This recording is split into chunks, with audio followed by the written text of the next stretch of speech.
Go ahead. Okay, so right now I want you all to take a moment real fast and say your name in your head. Just say it right now. Okay, you're done. Unless you have a really long name. So a lot of times you always think, oh, this is my name, it's mine. I'm proud of it because I'm the only one with this name in the world.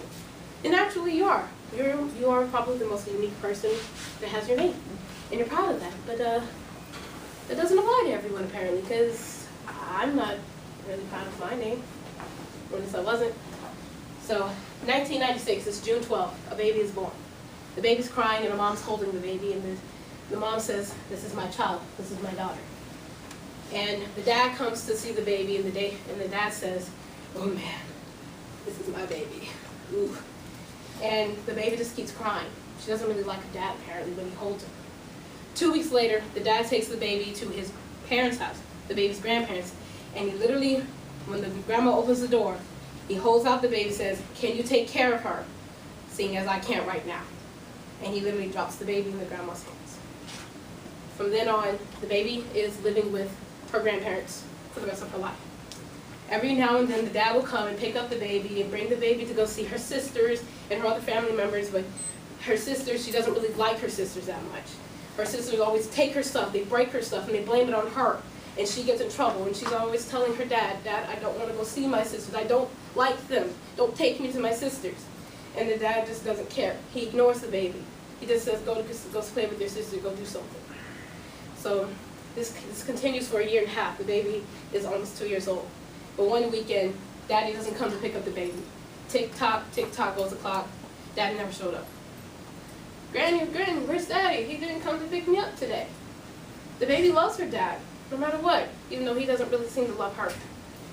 Years go by, and years go by. And finally, Grandma says, we're going to go see your daddy today. And the baby's like, yay, I'm going to go see Daddy for once. There's this big building when they drive and drive for hours. A large white building, and she walks in. There's a bunch of wired gates everywhere. And some of the wire has spikes on them. And the baby's wondering, why is Daddy in this place? Is this his new place? Does he have a mansion? Where's his car? She gets in there and she sees Daddy, and Daddy's wearing a complete white outfit. White pants, white shoes, white shirt. He has a pocket, he has an ID card, and it has his name on it. And the baby says, Daddy, why didn't you come pick me up that day? Where have you been? And Daddy said, oh, I don't care. I told you, I'm over here locked up. I can't see you no more. I don't really care. You're not really my baby, just a stripper baby. Apparently the baby's parents both met at a strip club and had a one-night stand. It was never supposed to happen. That baby was considered an accident to her father. So the baby grows up. She grows up, never proud of her name. She never had any reason to be proud of her name. Her dad was in jail. Her mom was actually a druggie. And the grandparents were living together, but they hate each other. What is there to be proud of for the baby? So she grows up not liking her name. She hates it when people call out her name, especially on the first day of school. This roll call, Elexis R, where are you? And unfortunately, the baby says, right here. You just stop calling my name. But in the fall of 2009, it's around August or September, hard to remember. It's about 3 or 4 weeks into school. And the baby's in her first period class, and in this class she has a project. She has 2 group members, Michael and Jasmine. Michael helps the baby, but Jasmine didn't. Jasmine just sat there and didn't do anything the whole project. Nothing. Absolutely nothing. The baby was just frustrated. Oh, I'm going to kill this girl.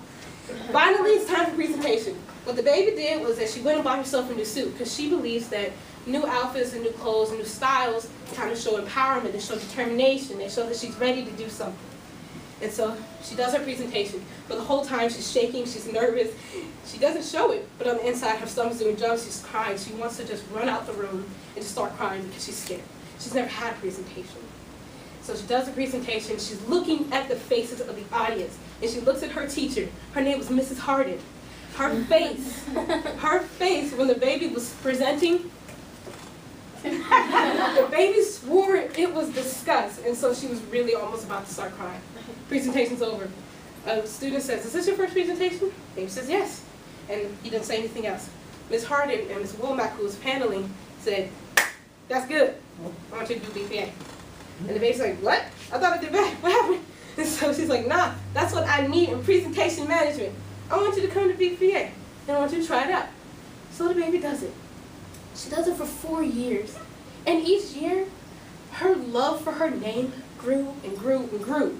because she would hear her name on that stage. Elexis Ross, please come to the stage, Manor New Technology High School.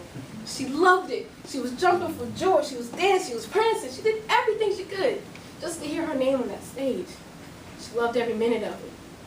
That program that she did was called Business Professionals of America. It's because of this program. It's because of her teacher named Mrs. Harder. It's because of all the support that she got that she became proud of her name. She made a name for herself. She said every time she heard her name, every time she went to competition, she said, this is my name. I mean, the only Elexis Joanna Dionne Ross. I'm making a name for myself. I don't need my daddy to say, you're not going to have anything in your life. She doesn't need her dad. The baby grew up. She grew up. This year, she went to her national competition for the first time, and she did a hell of a job. She got 13th place out of 41 people, and the baby said, I didn't make top 10, but hey, look at this, I got this one. I don't care. Whatever. Go, do all your own stuff. That baby was so happy. She's like, this is my name. I'm proud of my name for the first time.